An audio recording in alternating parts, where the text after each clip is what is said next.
아침 목상에 오신 여러분들을 환영하고 축복합니다. 특별히 오늘은 이번 한 주간의 마지막 날인데요. 또 오늘 하루 잘 마무리했으면 좋겠고요. 또 잘 마무리하고 힘차게 주말 맞이했으면 좋겠습니다. 오늘은 관원장의 꿈을 해석하다라는 제목을 가지고 창세기 40장 1절부터 23절까지 말씀을 좀 더 살펴봤으면 좋겠습니다. 우리 먼저 9절과 부터 11절까지 말씀을 좀 살펴볼까요?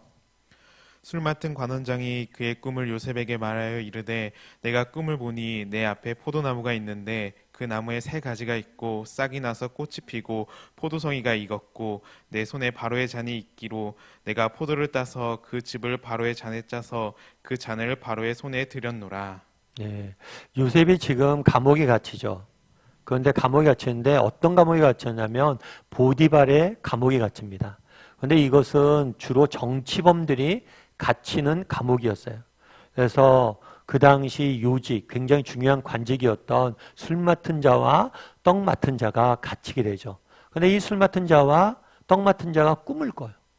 꿈을 꿨는데 이 꿈의 내용들을 해석하지 못해서 근심하고 있습니다. 그랬을 때 이 꿈의 내용들을 누가 해석해줘요? 요셉이 해석해줘요. 그게 오늘 본문의 장면이에요. 그래서 먼저 술 맡은 자가 요셉에게 이야기하는 거죠. 자기의 꿈에 대해서. 꿈을 봤더니 내 앞에 뭐가 있다고요? 포도나무가 있었어요.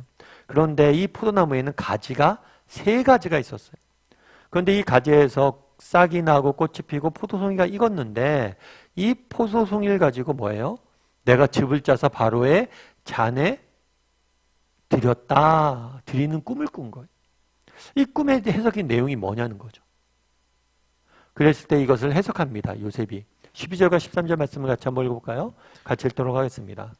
요셉이 그에게 이르되 그 해석이 이러하니 세 가지는 사흘이라.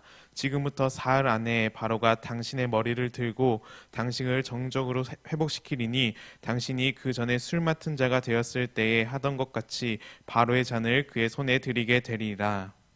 요셉이 그에게 이르되 그 해석은 뭐라고요? 이러하니 세 가지는 뭐라고요? 사흘. 가지가 포도나무 세 개에 났다고 그랬잖아요. 그것은 시간을 의미한다는 거예요. 어떤 시간? 사흘, 3일이라는 시간을 의미한다는 거죠. 사흘이라 지금부터 사흘 안에 바로가 당신의 머리를 들어 전직을 회복시킬 것이다. 그러니까 잔을 다시 든다는 건 원래 위치로 돌아간다는 거예요. 그래서 뭐라고 이야기했냐면 술 맡은 자가 3일 만에 이제 돌아가게 될 것이다 라고 이야기한 거죠. 좋은 해몽이에요? 안 좋은 해몽이에요? 좋은 해몽이죠. 물론 우리가 그런 생각도 할 수 있어요. 이거는 뭐 그냥 한 거 아니냐. 좋게. 근데 그냥 한 건 아니죠. 사흘 안 분명한 이렇게 시간을 정하는 건 쉽지 않아요. 뭐 예를 들어 점치면 그러잖아요. 여름엔 물 조심하고 겨울엔 불 조심하고. 이거 누구나 하는 얘기잖아요. 근데 3일 안에 이런 일이 있을 것이다. 이렇게 이야기하기는 쉽지 않아요. 이건 아마 분명한 확신을 줬기 때문일 거예요. 아마 하나님께서 지혜를 주셔서 확신을 주셨겠죠. 이렇게 해서 가자. 그 다음에 떡 맡은 자가 이야기합니다. 16절부터 17절까지 말씀 같이 한번 읽어볼까요? 떡 굽는 관원장이 그 해석이 좋은 것을 보고 요셉에게 이르되 나도 꿈을 보니 흰 떡 세 강주리가 내 머리에 있고 맨 윗 강주리에 바로를 위하여 만든 각종 구운 음식이 있는데 새들이 내 머리에 광주리에서 그것을 먹더라. 네. 떡 맡은 관원장도 꿈을 꿨어요. 그건 뭐냐면 떡 광주리 3개를 가지고 있었어요. 관원장도. 그런데 이 세 강주리 중에서 맨 위에 있는 게 바로를 위한 것인데 그것을 뭐가 먹었어요? 새가 먹었어요. 새가. 이게 어떤 의미냐는 거죠. 사실 어떤 성경신학자는 이렇게도 이야기합니다. 지금 술 맡은 관원장과 떡 맡은 자가 있었잖아요. 그런데 술 맡은 자가 먼저 자기 해몽에 대해서 이야기를 했어요. 꿈에 대해서 이야기를 했어요. 그만큼 그는 뭐 어떤 면이 있는 거예요? 당당했던 면이 있다는 거예요. 억울하게 갇혔기 때문에 당당하게 이야기할 수 있었다는 거죠. 그런데 떡 맡은 관원장은 망설이다 이야기했어요. 왜 망설이면서 이야기했을까요? 이 사람은 떳떳하지 못했다는 거예요. 그러자 이 꿈에 대해서 요셉은 뭐라고 해석했을까요? 18절부터 19절까지 말씀 같이 한번 읽어볼까요? 같이 읽도록 하겠습니다. 요셉이 대답하여 이르되 그 해석은 이러하니 새 강주리는 사흘이라. 지금부터 사흘 안에 바로가 당신의 머리를 들고 당신을 나무에 달리니 새들이 당신의 고기를 뜯어 먹으리라 하더니. 예. 새 강주리는 또 동일하게 뭐예요? 시간을 의미한다는 거죠. 시간을, 특별히 3일을 의미한다는 거예요. 그 3일 안에 당신은 뭐예요? 죽게 될 것이다. 새들이 당신의 고기를 뜯어 먹으리라. 당신이 죽게 될 것이다. 이건 나쁜 해몽이죠. 그래서 요셉은 귀에 걸면 귀걸이, 코에 걸면 코걸이, 좋은 해석만, 사람들 듣기 좋은 얘기 해석만 한 게 아니에요. 정확히 어떤 일이 일어날지를 해석하는 모습들을 보게 되는 거죠. 저는 오늘 본문을 이야기를 들으면서 참 오늘 본문에 보면 그런 거잖아요. 이 사람들이 꿈을 해석하는 요셉의 모습을 보잖아요. 그러면서 요셉의 모습을 보면서 참 우리도 요셉과 같은 사람이 되면 좋겠다라는 생각이 들더라고요. 물론 그렇다고 해서 여러분들이 꿈 해몽하는 사람이 되는 이야기가 아니에요. 점집 차리라는 이야기가 아니에요. 요셉은 지금 꿈을 해몽했잖아요. 왜 꿈을 해몽했어요? 이걸 통해서 주는 메시지는 뭐예요? 지금 술 맡은 자와 떡 맡은 자가 궁금했잖아요. 자신의 인생에 대해서 정말 앞으로 어떻게 되고 어떻게 살아야 될지에 대해서 궁금하고 의문하고 정말 그랬잖아요. 그런데 이것에 대한 해답이 요셉에겐 있었잖아요. 우리도 정말 인생의 근본적인 질문에 대해서 해답이 있는 사람들이 되면 어떨까라는 생각들이 있었어요. 정말 세상 사람들이 궁금해하고 세상 사람들이 정말 알고 싶은 인생의 문제들에 대해서 해답이 있는 사람이고 그 해답을 제시할 수 있는 사람이 되었으면 좋겠다. 우리는 해답이 있는 사람이 없는 사람이요? 있잖아요. 우리는 알잖아요. 우리 인생의 끝에 무엇이 기다리는지. 정말 그 끝에 정말 예수를 믿지 않으면 정말 구원받지 못하고 지옥에 가고 정말 오직 예수를 믿음으로만 영원한 생명과 부활을 누릴 수 있다는 걸 알잖아요. 요셉이 그날의 술 맡은 자의 끝과 떡 맡은 자의 끝을 알았던 것처럼 우리도 우리 인생의 끝에 무엇이 기다리는지 아는 사람이죠. 그것들에 대해 좀 전할 수 있는 사람들이 되었으면 좋겠다라는 생각들이 있어요. 뿐만 아니라 정말 저는 이런 영적인 지식뿐만 아니라 세상적인 지식에서도 우리 믿는 사람들이 똑똑했으면 좋겠어요. 그래서 세상 사람들이 보기에 정말 그들이 갖고 있는 인생의 질문들에 대해서 정말 답이 있는 사람들이 되었으면 좋겠어요. 그리고 답이 있을 뿐만 아니라 정말 요셉이 그랬던 것처럼 당당하게 우리 인생에 대해서 인생의 근본적인 질문에 대해서 인생의 근본적인 의문에 대해서 답할 수 있는 사람이 당당히 답할 수 있는 사람이 되었으면 좋겠다라는 생각이 있습니다. 그럼 어떻게 하면 이런 사람이 될 수 있을까요? 무엇보다도 배워야 되는 것 같아요. 우리가 배워야 되는 것 같아요. 우리가 아침 묵상을 하는 이유도 또 우리가 이제 주말 되면 예배 드리며 하나님 말씀 배우는 이유도 거기에잖아요.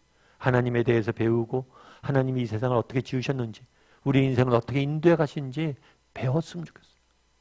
배우고 알았으면 좋겠어요. 그랬을 때 그 지식이 정말 우리를 지키고 또 우리를 세상 가운데 정말 답이 있는 사람으로 만들 겁니다. 여러분 안데르센이라고 아시죠? 안데르센 동화라고 해서 많이 알려져 있어요. 그리고 동화하면 동화의 아버지 하면 안데르센이고 안데르센은 특별히 아이들이 읽는 동화뿐만 아니라 어른들을 위한 동화를 쓰는 사람으로서 잘 알려져 있죠. 근데 한 번은 물어요. 어떻게 물었냐면 누가 물었어요. 안데르센한테 어떻게 이렇게 아름다운 동화를 많이 쓸 수 있었습니까? 우리가 보기엔 안데르센 씨는 이렇게 뭐 특별한 이력이 있지도 않은데 어떻게 하면 이렇게 아름다운 동화를 많이 썼습니까? 이렇게 물어요. 그랬을 때 이 안데르센이 뭐라고 그랬냐면 이 안데르센은 어려서 아버님이 루터교 신자였어요. 기독교인이었던 거죠. 그런데 아버지가 굉장히 가난한 수송공이었어요. 그러니까 사회적으로 덕망이 있거나 존경받는 직업이 아니죠. 그리고 가난했어요. 그러다 보니까 안데르센이 학교에 가면 다른 학부모님들이 뭐라고 얘기했냐면 안데르센이랑 놀지 말라고. 그래서 학교에서 왕따가였다고 그러더라고요. 친구가 없었던 거죠. 놀아줄 사람이 없던 거죠. 그러다 보니까 얼마나 외로웠겠어요. 그랬을 때 아버지가 안데르센에게 뭐라고 얘기했냐면 그래 그러면 내가 놀아줄게 하고 아버지가 늘 놀아줬다는 거예요. 놀아주는데 뭐 아버지가 가난하니까 뭐 가진 게 없죠. 그러니까 조그만 나무 조각들을 모아서 이 조각들을 가지고 인형극을 아버지가 해줬대요. 인형극을 같이 아버지와 하면서 이야기 나누고 인형극을 듣고 같이 만들고 하면서 그러면서 내 아이의 모든 동화의 모티브는 어디서 나왔냐? 그 아버지가 들려줬던 이야기, 아버지가 나누었던 대화에서 나눴다라는 그런 말을 하더라고요. 참 제가 감동이 됐어요. 그래서 우리가 자녀들에게 정말 가르치는 게 중요하구나. 뭐 정말 대단한 걸 안 가르쳐도 진심으로 사랑 어린 마음으로 자녀들에게 한두 마디 하고 시간을 같이 보내주는 게 정말 우리 자녀들에게 큰 인생의 자산이 될 수 있구나. 어려운 게 아니란 거예요. 대단한 지식을 안 가르쳐줘도 대단한 거예요. 그런 생각이 들었어요. 또 한 가지 안데르센 이야기를 들으면서 좀 기도하게 됐어요. 어떤 기도냐면 정말 우리가 아침 묵상도 나누잖아요. 그리고 주일날 말씀도 나누잖아요. 이 말씀이 정말 우리 사랑하는 성도님들의 가운데 정말 놀라운 역사가 이루어지게 해달라고. 정말 우리 인생에 소망이 있는 이유는 우리가 똑똑해서 소망이 있는 게 아니에요. 저도 그래요. 우리에게 소망이 있는 이유는 내게 심겨진 말씀이 있기 때문에. 그 말씀이 정말 우리 인생의 답이 될 거예요. 그리고 답을 전하는 사람이 되게 만들 거예요. 그래서 많이 배우고 심어야 돼요. 오늘 그날의 요셉이 이 관원장들 꿈을 해석하는 모습들을 보게 됩니다. 우리도 요셉처럼 답이 있는 사람이 되었으면 좋겠어요. 그럼 우리에게 답이 어디 있느냐? 우리 안에 심겨진 말씀이 답이 될 거예요. 그런 믿음을 가지고 정말 하루하루 말씀을 내 안에 많이 심었으면 좋겠어요. 그래서 정말 세상 속에서 영향력 미치는 삶을 살 줄 아는 저와 여러분이 되기를 주님의 이름으로 소원합니다. 우리 이 시간 함께 기도했으면 좋겠는데요. 기도하실 때 오늘 말씀 기억하면서 함께 기도했으면 좋겠습니다. 정말 그날의 요셉이 정말 떡 맡은 자와 술 맡은 자의 정말 꿈을 해몽하는 모습들을 보게 됩니다. 해석하는 모습들을 보게 됩니다. 정말 그들이 궁금했던 인생의 질문에 대한 답을 제시하는 모습들을 보게 됩니다. 우리도 정말 인생에 궁금한 그런 세상 사람들이 알고 싶은 진정한 인생의 진리, 참된 답을 가진 사람들이 되었으면 좋겠다고. 아니, 우리는 이미 답이 있는 사람들입니다. 그 답을 세상에 증거할 줄 아는 사람이 되게 해달라고 기도했으면 좋겠습니다. 무엇보다도 하나님에 대해서 배웠으면 좋겠어요. 정말 우리가 먼저 알아야 되잖아요. 그래야지 답을 제시하죠. 먼저 하나님 앞에 가서 배워야 됩니다. 정말 날마다 하나님의 말씀을 배우고 그 말씀을 통해서 하나님이 어떤 분이신지 알 수 있도록 말씀을 많이 심는 사람이 되게 해달라고 기도했으면 좋겠습니다. 그러면 그 말씀이 답이 될 거예요. 그런 믿음을 가지고 하루하루 하나님 말씀 배우고 말씀을 내 인생에 심는 사람들이 되게 해달라고 기도해 주셨으면 좋겠고, 또 오늘 하루 잘 또 세상 속에 살아가야 되는 하나님께서 우리 인생을 지키시고 보호하시고 인도해 달라고, 그래서 오늘 하루 승리하는 삶을 살게 해달라고 기도해 주시고, 또 주말 또 우리가 모여서 예배하고 하나님 앞에 나가야 되는데 참된 예배자가 돼서 예배하고 또 말씀을 통해서 하나님에 대해서 배우고 알아갈 수 있는 시간이 되게 해달라고 이 시간 함께 한 목소리로 같이 기도하도록 하겠습니다. 같이 기도하시겠습니다.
사랑의 하나님, 그날에 정말 요셉이 당당하게 정말 술 맡은 자, 떡 맡은 자의 꿈을 해몽하는 모습들을 보게 됩니다.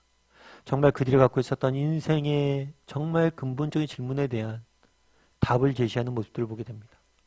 어쩌면 그들은 뛰어난 정치인이었고 그들은 화려한 과거가 있었고 요셉은 한낱 노예에 지나지 않았지만 여전히 담대히 말씀을 전하는 모습들을 보게 됩니다. 우리도 정말 세상 사람들이 궁금해하는 인생에 정말 참된 진리를 답을 제시할 수 있는 사람이 될 수 있도록 주여 붙잡아 주시옵소서. 이를 위해서 우리가 먼저 배워야 되겠습니다. 우리가 먼저 하나님의 말씀을 우리 안에 심어야 되겠습니다. 날마다 하나님의 말씀을 배우고 우리 안에 하나님의 말씀을 심을 수 있는 사람들이 되게 도와주시옵소서. 그 말씀이 우리를 지키고 우리를 새롭게 하고 우리를 하여금 세상에 증거하게 만들 것을 믿고 날마다 말씀을 심을 줄 아는 우리 모두가 될 수 있도록 주여 은혜를 더하여 주시옵소서. 아버지, 또 오늘 하루 또 세상 속에 살아가야 됩니다. 하나님이 지켜주셔야 되겠습니다. 하나님께서 일해 주셔야 되겠습니다. 하나님께서 우리 인생을 지키시고 인도하시고 보호해 주시옵소서. 또 이제 주말 맞이해서 정말 영광스럽게 하나님 앞에 나아가 예배하고 하나님을 찬양하고 하나님에 대해서 더욱더 깊이 알아갈 수 있는 오늘 하루가 될 수 있도록 주여 은혜를 더하여 주시옵소서. 은혜 감사드리며 모든 말씀 예수님의 이름으로 기도드리옵나이다. 아멘.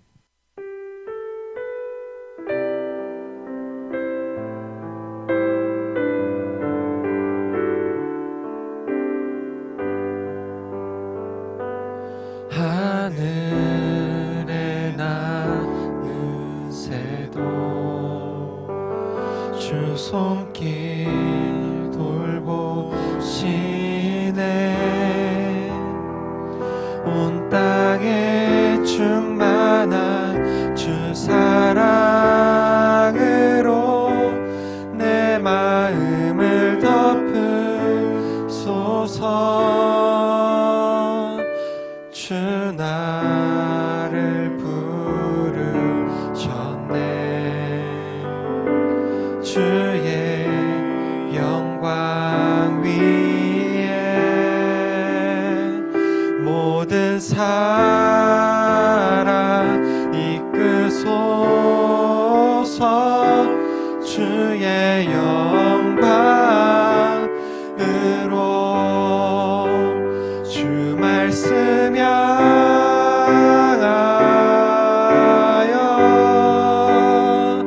달려가리라. 힘도 아닌 능도 아닌 오직 성령으로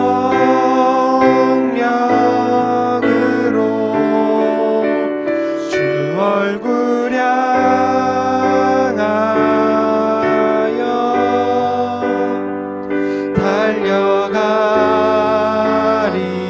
달려가리라.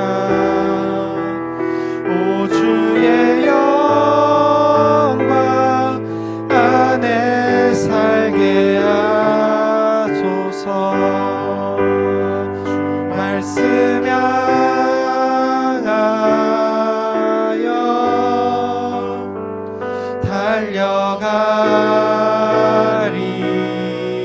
달려가리라.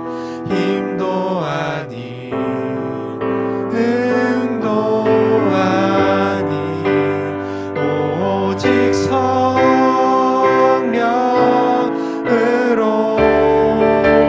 주 얼굴 향하여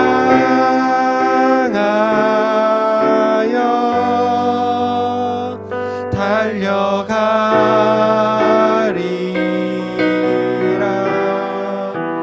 오 주의